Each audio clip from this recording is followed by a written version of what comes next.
Article 14. Aggravating circumstances. The following are aggravating circumstances. Paragraph 1. That the advantage be taken by the offender of his public position. Paragraph 2. That the crime be committed in the contempt or with insult to the public authorities. Paragraph 3. That the act be committed with insult or in disregard of the respect due to the offended party on the account of his rank, age, or sex, or that is be committed in the dwelling of the offended party, if the latter has not given provocation. Paragraph 4. That the act be committed with the abuse of confidence or obvious ungratefulness. Paragraph 5. That the crime be committed in the palace of the chief executive or in his presence, or where public authorities are engaged in the discharge of their duties, or in a place dedicated to religious worship. Paragraph 6. That the crime be committed in the night time or an uninhabited place or by a band whenever such circumstances may facilitate the commission of the offense. Whenever more than three armed malefactors shall have acted together in the commission of an offense, it shall be deemed to have been committed by a band. Paragraph 7. That the crime be committed on the occasion of the conflagration, shipwreck, earthquake, epidemic, or other calamity or misfortune. Paragraph 8. That the crime be committed with the aid of armed men or persons who ensure or afford impunity. Paragraph 9. That the accused is a recidivist.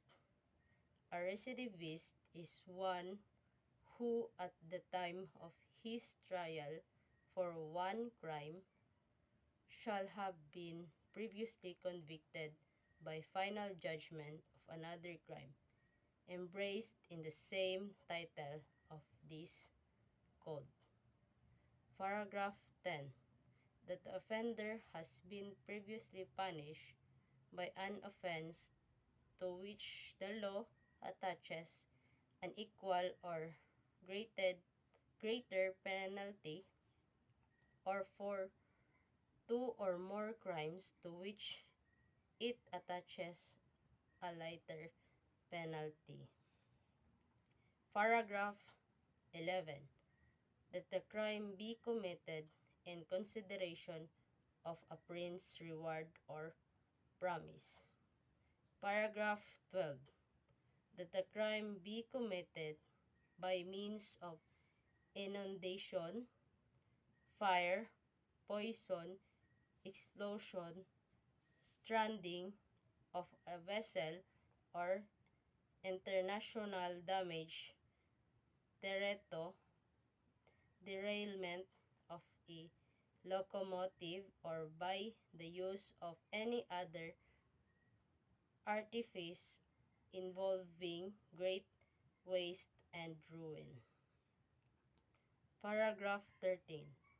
That the act be committed with evidence, premeditation. Paragraph 14. That the craft, fraud, or disguise be employed. Paragraph 15. That the advantage be taken of superior strength or means by employed to weaken the defense. Paragraph 16. That the act be committed without treachery. There is treachery when the offender commits any of the crime against the person employing means, methods, or forms in the execution thereof, which tend to directly and especially to ensure its execution without risk to himself arising from the defense which the offended party might make. Paragraph 17. That the means be employed or circumstances brought about which add ignominy to the natural effects of the act. Paragraph 18. That the crime be committed after an unlawful entry. There is an unlawful entry when an entrance of a crime, a wall, roof, floor, door, or window be broken. Paragraph 20. That the crime be committed with the aid of person under 15 years of age or by means of motor vehicles, motorized, watercraft, airship, or other similar means. Paragraph 21.